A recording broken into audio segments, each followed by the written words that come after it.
ढाका आजाद देश की आजाद राजधानी है। 16 दिसंबर 1971 इस ऐलान से दुनिया का राजनीतिक नक्शा हमेशा के लिए बदल गया। पाकिस्तान, जो इससे पहले भारत के पश्चिमी किनारे और पूर्वी किनारे पर था, वो दो हिस्सों में बंट गया, विभाजित हो गया और एक नया आजाद मुल्क पैदा हुआ, आजाद बांग्लादेश। सवाल ये उठता है कि 1971 में वो लड़ाई जो हमने पाकिस्तान से लड़ी थी, वो सिर्फ बांग्लादेश को आजाद करवाने के लिए लड़ी थी या फिर पाकिस्तान को दो टुकड़ों में बांटने के लिए लड़ी थी, या इसके पीछे कोई और भी मकसद था? अगर था तो आज 52-53 साल बाद क्या यह मकसद पूरा हो पाया? नमस्कार, मैं हूं मनोज मुंतशिर। भारत का युग में आपका स्वागत है। आज हम बात करेंगे बांग्लादेश की, बांग्लादेश के जन्म की और बांग्लादेश के मौजूदा हालात की, क्योंकि बांग्लादेश की बात किए बगैर भारत के 75 सालों की बात अधूरी रह जाएगी। ये एक सुखद संयोग है कि बांग्लादेश के आजादी के 50 वर्ष और भारत की आजादी के 75 वर्ष का पड़ाव एक साथ ही आया है। 21वीं सदी में अगले 25 वर्षों की यात्रा बहुत ही महत्वपूर्ण है। हमारी विरासत भी साझी है, हमारा विकास भी साझा है, हमारे लक्ष्य भी साझे हैं, हमारी चुनौतियां भी साझी हैं।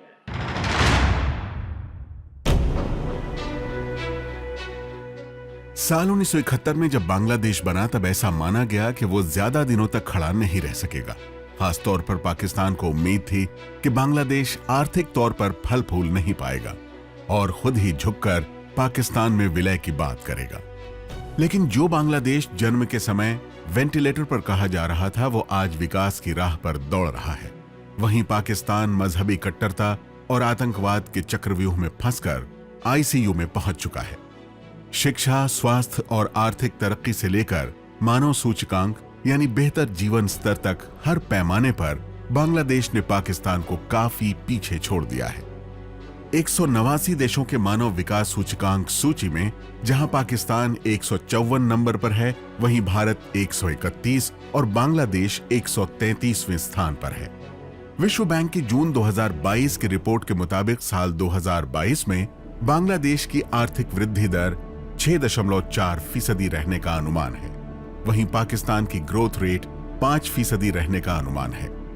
बांग्लादेश पर टाइम मैगजीन की 1971 की रिपोर्ट के मुताबिक जब पाकिस्तान एयरलाइन ने बांग्लादेश छोड़ा, उस वक्त पोर्ट सिटी चटगांव के उसके अकाउंट में सिर्फ $16 यानी 117 रुपए थे। लेकिन आज बांग्लादेश के पास 3,44,000 करोड़ रुपए का विदेशी मुद्रा भंडार है। इतना ही नहीं, $1 के मुकाबले जहां पाकिस्तानी रुपए का मूल्य 208 रुपए है, वहीं बांग्लादेश के 93% $1 के बराबर है। इन आंकड़ों का सीधा मतलब यह है कि भारत की मदद से पाकिस्तान से आजाद होने वाला बांग्लादेश अर्थव्यवस्था की पटरी पर भारत से भी ज्यादा तेज रफ्तार पकड़ चुका है। 50 साल पहले जिस बांग्लादेश के पास पेट भरने के लिए अनाज तक नहीं था, उसकी तरक्की आज दुनिया को हैरान कर रही है। वहीं पाकिस्तान को शर्मिंदा और परेशान। 1947 में दुनिया के राजनीतिक नक्शे पर उभरा था पूर्वी पाकिस्तान, जो देश के बंटवारे के बाद बने पाकिस्तान का एक हिस्सा था। लेकिन पूर्वी पाकिस्तान की उम्र ज्यादा लंबी हो नहीं पाई। 24 साल बाद ही पाकिस्तान के इस हिस्से का किस्सा तमाम हो गया और पूर्वी पाकिस्तान बांग्लादेश में बदल गया। लेकिन ये बदलाव, ये तब्दीली अचानक नहीं आई थी, ना ही ये बदलाव कुर्बानियों के बिना हुआ। लाखों लोगों ने जानें गंवाई, तब बना बांग्लादेश, जिसे सबसे पहले एक स्वतंत्र राष्ट्र के तौर पर मान्यता भारत ने दी।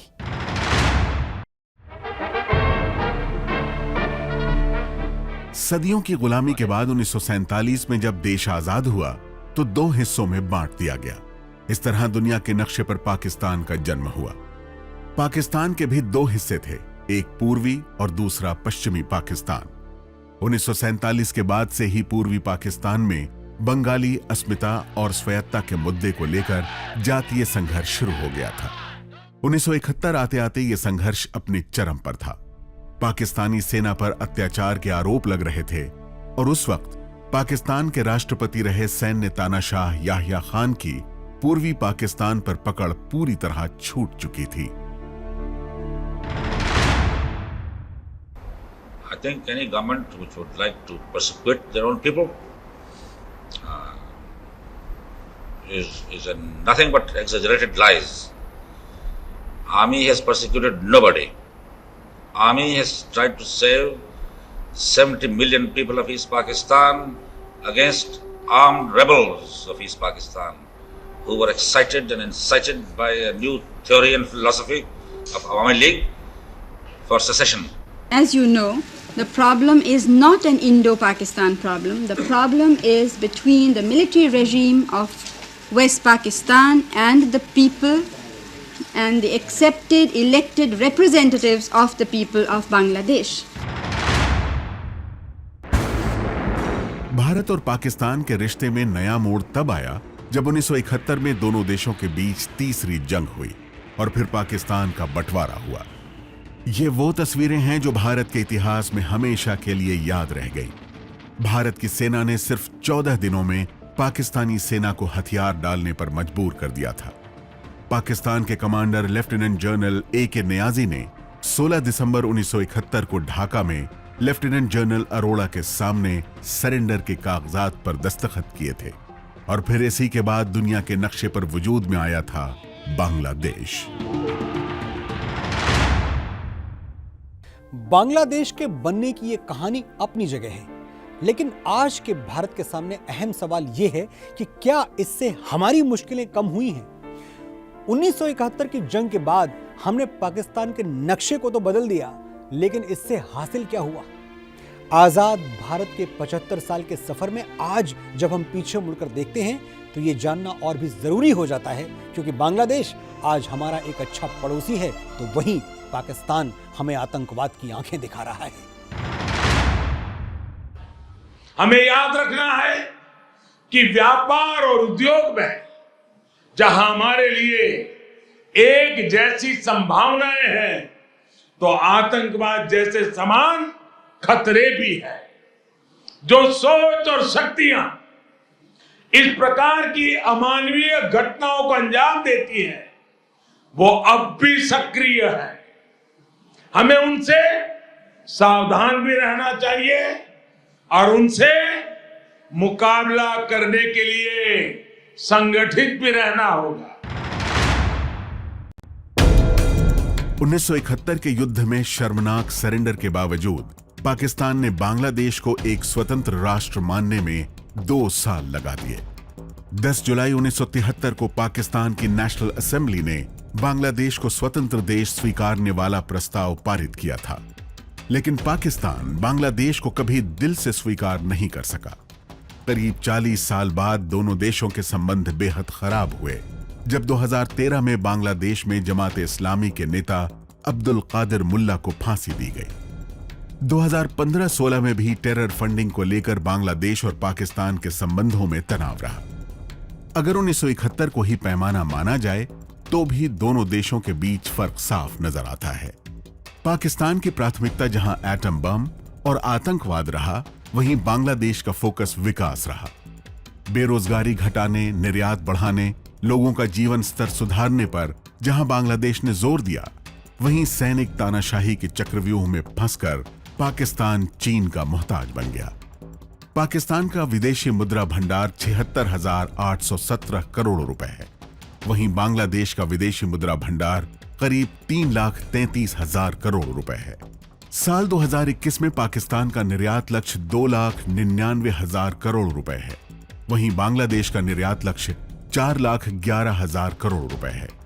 इन आंकड़ों से साफ जाहिर है कि 17 करोड़ की आबादी वाले बांग्लादेश ने 50 सालों में अर्थव्यवस्था के मोर्चे पर जो कुछ हासिल किया है, पाकिस्तान उसका बस ख्वाब ही देख सकता है। आज भी पाकिस्तान को अपना 2 हिस्सों में बंट जाना चुभ रहा है। आज भी वो उस जख्म को सहला रहा है जिसका नाम है पूर्वी पाकिस्तान। पाकिस्तान के इस दर्द का अंदाजा इसी से हो जाता है कि बांग्लादेश को मान्यता देने में उसने 4 साल लगा दिए।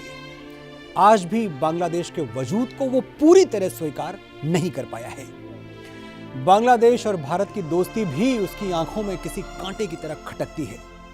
भारत और बांग्लादेश के बीच कारोबार का रिश्ता भी बेहद मजबूत रहा है। वहीं पाकिस्तान बांग्लादेश के बीच इस रिश्ते में भी दरार है।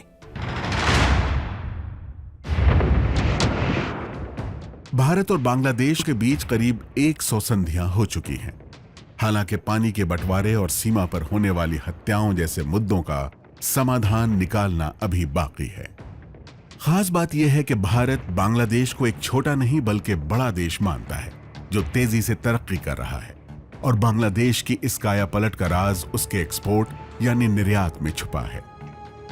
आजादी के समय जिस बांग्लादेश के सामने खाने का संकट था, आज वो रेडीमेड गारमेंट का सबसे बड़ा निर्यातक देश है।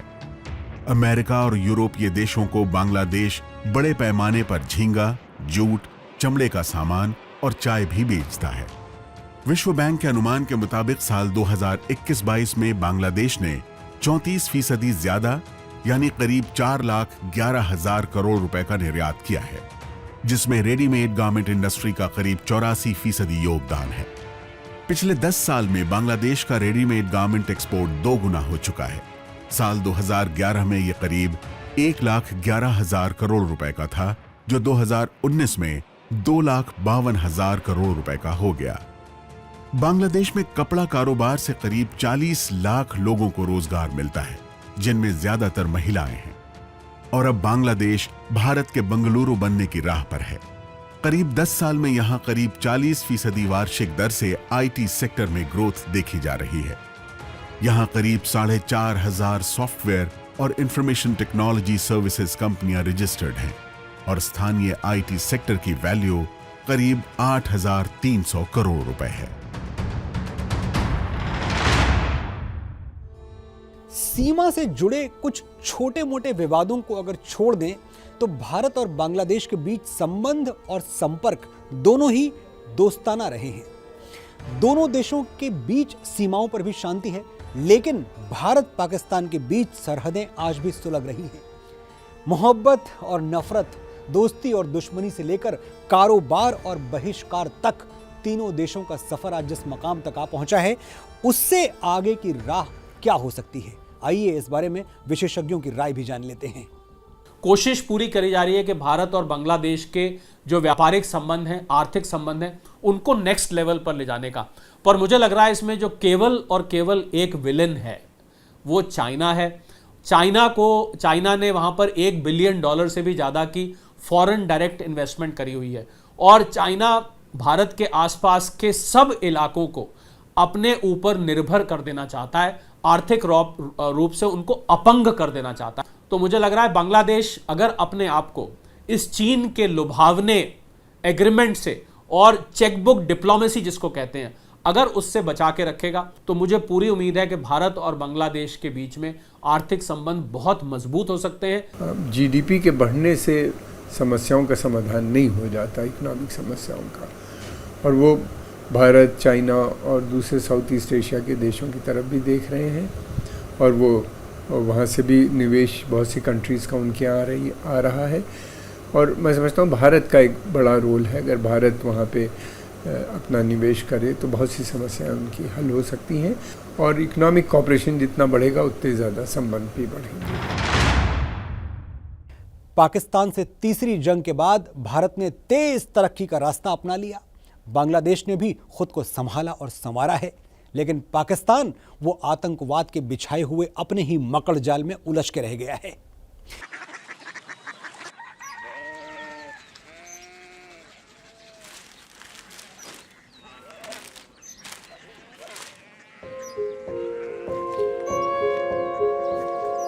बाबा बाबा Korea city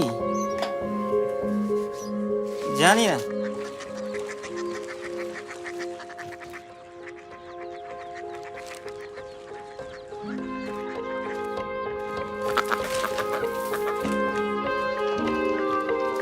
Korea city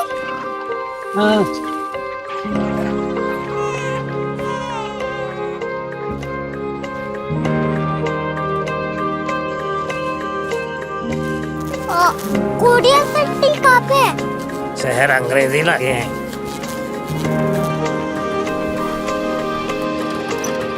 Korea city.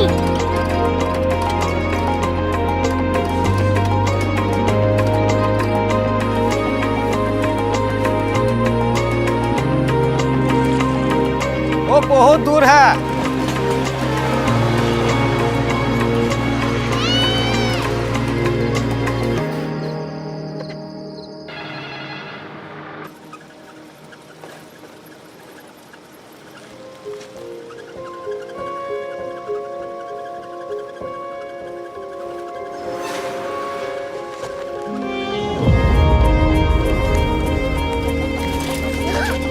Korea city.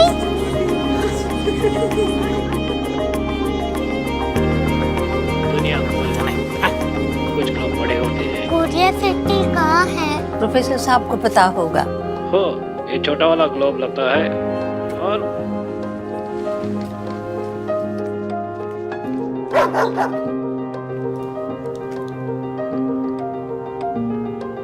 पता नहीं, मेरी बेटी से जाके मिल लो, शायद उसे मालूम हो।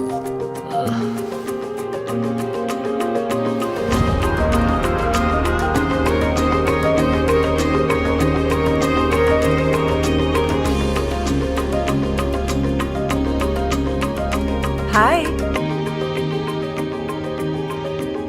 बाबा ने भेजा है। Come here.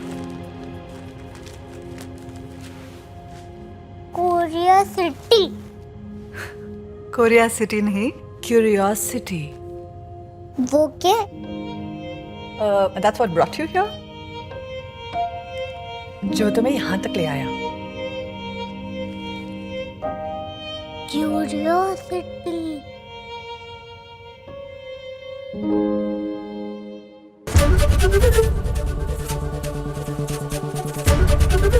एबीपी न्यूज आपको रखे आगे।